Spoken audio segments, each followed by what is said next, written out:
Begin this half hour with the possible solutions under consideration in New York City to try to handle the thousands of additional migrants expected after Title 42 expires this week. The COVID-era restrictions were put into place in 2020 to limit the threat of a public health crisis. But now the pandemic is over, and on Thursday, the immigration laws return to before COVID-19 put us at risk.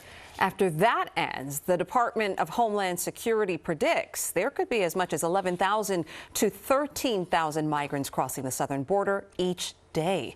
As Eyewitness News reporter Anthony Carlo explains, that crisis at the border means a continued crisis in our area as well. Yes, well, several busloads of asylum seekers just got here a couple of days ago, and they're staying at the old police academy. But when Title 42 expires Thursday, the city is bracing for 800 migrants a day.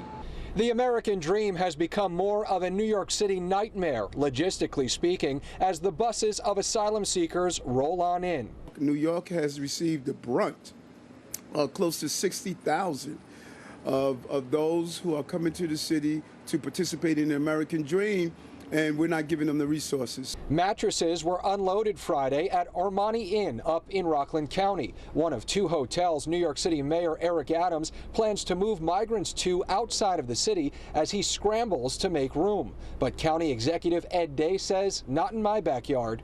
The mayor's plan is the same as tossing people out into the middle of the ocean who can't swim and saying go to shore. It can't work. Day, who blasted the mayor Monday morning, declared a state of emergency in response to Adams' plan. Rockland County prepared to issue violations to any participating hotel.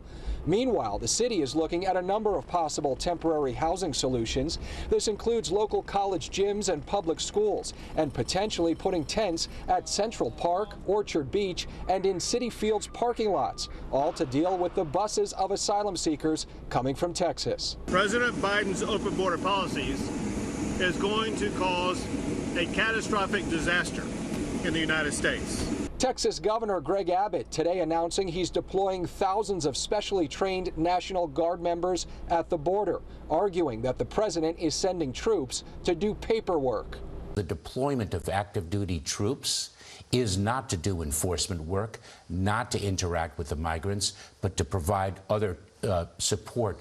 Now, the mayor says without the federal help he's been requesting since last year, his hands are tied. The city says it's getting only $30 million of FEMA funds out of the $350 million in total funds it applied for.